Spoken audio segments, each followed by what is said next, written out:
Greetings, people of the internet. It is I, the Pokemon Man, and it is that time once again that we have another massive mass outbreak slash terror raid thing going on. This is the last like 5-star terror raid Pokemon event that's happening in Scarlet Violet at the moment before the big bad Shiny Rayquaza comes to play. And so, if I remember correctly, we have massive mass, not massive mass outbreaks. We have Terror Raid battles of Annihilate, and I can't remember what the other Pokemon is. It's King Gambit, apparently. So yeah, we have those 5-star Terror Raids happening in base Paldea. Meanwhile, here in Blueberry Academy, we have massive mass outbreaks of Farigiraf. And this is actually kind of weird because, I said Farigiraf, not Girafarig. We have massive mass outbreaks of Girafarig, I'm sorry. And funnily enough, Girafarig only spawns in the Savannah biome of Blueberry Academy, and for some reason, it chose today to have massive mass outbreaks in literally every other location other than the Savannah biome, which I think is kind of funny. So instead of doing the whole Terror Raid shenanigans, we're just going to go straight into shiny hunting some giraffes. If you want to see the Terror Raids happen for this event, do it on your own time. Oh dear. Okay, so I have shiny hunted for Girafarig before, and I did find the shiny Girafarig, and I have shiny Farigiraf and all that stuff. And Farigiraf is potentially going to be one of the more annoying ones that we potentially shiny hunt here in these events, because Farigiraf actually attempts to try and just sprint after you and engage in a battle, which is on its own level of annoying because I'm looking for one very specific looking giraffe, and all 7,000 other giraffes are just sprinting after me to try and bite off my ankles. But we are going to be doing it nonetheless for the sake of YouTube content, and immediately when I set up this picnic, it starts raining. Typical. And for this sandwich, we're simply using 1 onion along with spicy and salty herb mystica, which will give us sparkling powder, tidal power, and humongo power psychic type. If Shiny Catherine could get a humongo and teensy Farigiraf, this won't be a problem. And right off the bat, that is a very large giraffe. Get him, Rule Edge. Thank you. Now, if I remember correctly, I'm pretty sure literally all that changes with Girafarig is that its nose turns blue, and that its yellow becomes, slightly lighter or something? I don't remember. Oh wait, I literally have a shiny Girafarig in my decks. Hold on. Okay, yeah, I was, exactly on the nose. Pun 100% intended. Anyways. So, I'm gonna be posting this video, I plan to be posting this video on, Tuesday, which is, 2 days before this, event gets over and makes way for Shiny Rayquaza. But, I just wanted to come in and do this just so I can, actually get some content about, things that are happening in-game. I did really want to, do this sooner, but I had my own sort of set of mental blocks that was preventing me from recording this sooner. I'm kind of I'm stuttering over my own words and kind of repeating sentences, but I'm pretty sure you get the general premise of what I'm saying. One of the main things is it's mainly homework. Usually it whittles down to that in terms of less mental sanity that I'm having, because you tend to get stressed out a lot more regarding homework, especially when it's like circumstances like it's your senior year, you're not doing that well in civics, and you're an incredibly nihilistic person like me who does not care for the economy. Well, I should rephrase that. That does not care for people's nonsense. When it comes to like stuff like, you know, civics and also like world history, US history in general, they tend to be my least favorite subjects because it's like a simple issue of I just really do not care. Okay, that's probably enough giraffes that I've KO'd now. I'm pretty sure I'm at max odds at this point, and I can just start running around and potentially find the blue nose one. And I feel like this is a topic that I've kind of covered before already in like a previous video. I think it was like exactly the event right before this one that I was talking about like issues that I've been having recently, mainly in terms of like content. I have some ideas in terms of content, and I was given like a few suggestions in terms of video ideas, which I always appreciate that, but at the end of the day, it's my channel. I can do whatever the hell I want within the guidelines of YouTube, and if people don't like the content that I make out, that's okay. They're always more than welcome to watch someone else. Game Boy Luke is always right there to watch. I'm pretty sure our the way how we like phrase thing and stuff like that, like our knowledge of Pokemon, especially competitive, is also similar to that. I'm getting sidetracked. I think one of the main reasons why I was just kind of being like that is because of like the weird sway that YouTube has like been, because like now mostly like my sub feed mainly consists of freaking KSI and Dan TDM, all this nonsense with Lunchley, and it's that along with like the mixture of like Pokemon related stuff, Super Smash Bros related stuff. It's like, and it's also like the matter of like a bunch of newer people are trying out the platform for seemingly the first time, and like they're reminiscing about like, oh, I remember watching my favorite content creator and having such a good time watching his videos. I want to do that at some point. And some people don't recognize like how difficult of a job YouTube is. Don't get me wrong, it is not the most difficult job in the world. It is seemingly like kind of easy to just sit down with an audience just staring at their screens while you do like a specific thing. Well, for one, me shiny hunting. But it's also like a matter of hard work to, you know, try and gain that audience to begin with. Because, like, with me, I started YouTube, like, about a year ago now, and, like, I'm at half 1,000 subscribers, which brings me to me saying that you should subscribe, so I am closer to 1,000 subscribers.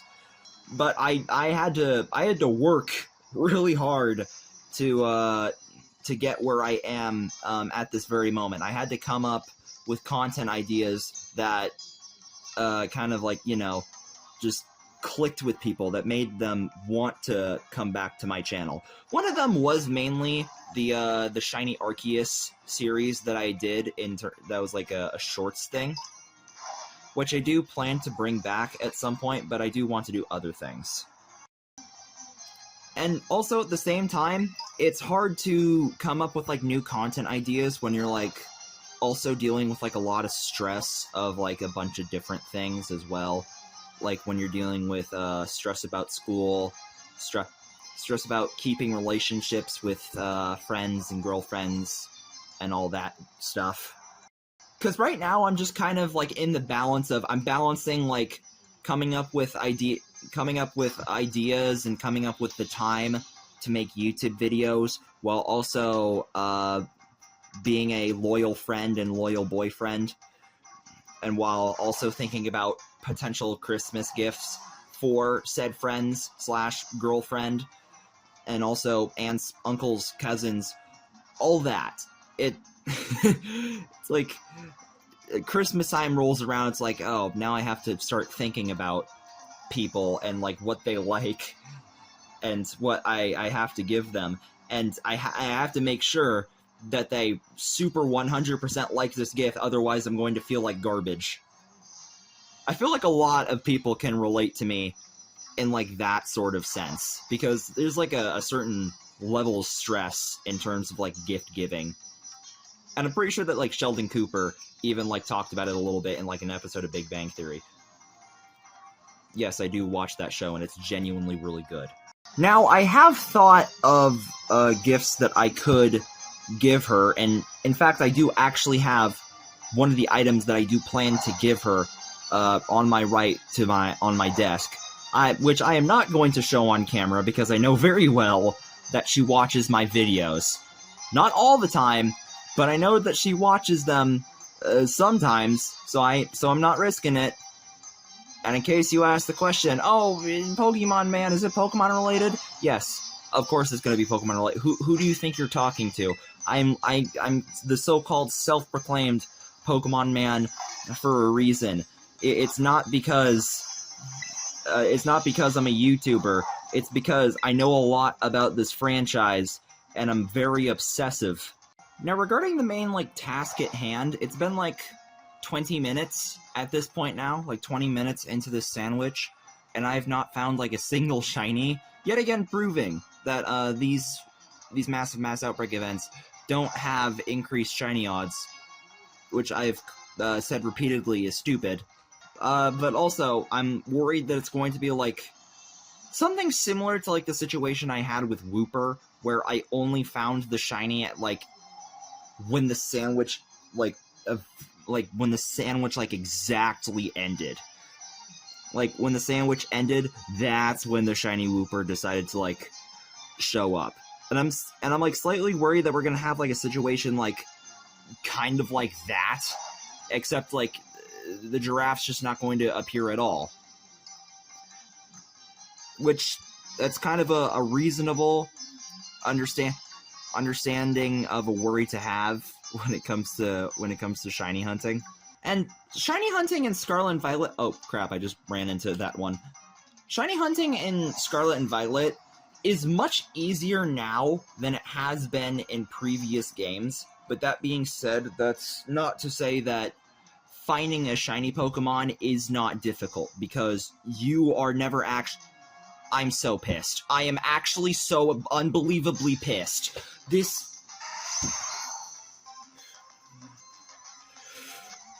Oh, this happens every single freaking time!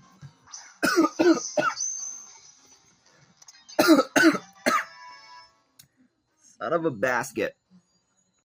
I swear to God, this is gonna be just like the Wooper situation, isn't it? Because, like, in that video, I literally found a freaking shiny Stantler first, and then at the very end of that sandwich, I found the shiny Wooper. And now, when there's only like a couple minutes, I pressed the wrong button. And now, when there's less than 10 minutes left into the sandwich, I find a freaking shiny Alolan Geodude. Typical! And I don't have anyone I can trade that with. I don't have anyone I can trade that with, because I don't trust people. I don't trust people that it's just going to be a simple touch trade. I don't trust that they're just going to go ahead and steal my shiny that I worked very hard for. And it's not just the game just BSing me. Please, I beg of you. I beg to that of giraffes. Giraffes are actually kind of interesting and kind of weird creatures in reality. I'm pretty sure that even like a baby giraffe is like the size of me, and I'm 5'11" in shoes. And I know that they actually made the size of Girafarig and Farigiraf more understandable in terms of like giraffe size when, well, with the introduction of Farigiraf, implying that Girafarig is the baby and Farigiraf is the fully grown giraffe. It's not like it's been like that for like the past 20 years. What I was saying earlier about shiny hunting is that, well, it's much easier to find shinies now in Scarlet and Violet than it has ever been in any other Pokemon game. That's not to say that it's not difficult, because there is always the chance that you won't find your target. Or, as previously shown with my fricking luck, you'll find something else that's not even boosted by the fricking sandwich. It happened with the Gyarados in the Halloween event thing. It happened with the Stantler in the Wooper video, and now it happened again with a stupid orange rock when I'm looking for a blue-nosed giraffe. I guess it's kind of what I get with being like so obsessive with this game. It's maybe the game just doesn't understand the shiny that I'm going for. Maybe it recognizes that I'm going for a shiny, but it doesn't recognize the specific shiny that I'm going for, despite going back and forth in this freaking massive mass outbreak, hoping to find something different. And they say that the definition of insanity is doing the same thing over and over and over again, expecting different results, when shiny hunting literally exists, and there's literally like a whole class of a whole class of Poke YouTubers that just commit their entire channel to this insanity. I just checked my sandwich as there's only like a minute left in it. So, hopefully, last second shiny hunting. Hopefully it can be like the Wooper. Hopefully, like, last second. Give me the blue nose. Give me blue nose giraffe. That's not where I want you to go, camera. Give me the giraffe with the blue nose. They've heard of Rudolph, the red-nosed reindeer, but have they heard of Bluedolph, the blue-nosed giraffe? I don't think they have. It's they don't talk about that story because it's not Christmas related. It doesn't really have anything to do with any season, but people should know more about Bluedolph's story. They really should. It's truly a beautiful story, truly heartbreaking, truly gut-wrenching. I pressed the wrong button again. Well, time is up, and my life is garbage. So, I could not find the shiny Girafarig, but I did find a shiny Geodude, which is something, I suppose. I'm gonna name you Tender. Actually, while we're at it, no one needs to know. No one needs to know. I mean no one needs to know. Aw, man! This entire outbreak of Girafarig, and I couldn't find one shiny. That's oh wait, what's that? Is that a shiny Farigiraf? Oh, that's You ruined the bit. Congratulations, Girafarig. You ruined my video, and you ruined my bit. I hope you're freaking proud of yourself. But anyway, yeah, I do already have a shiny Farigiraf, so I'm not that upset. So it's like, yeah.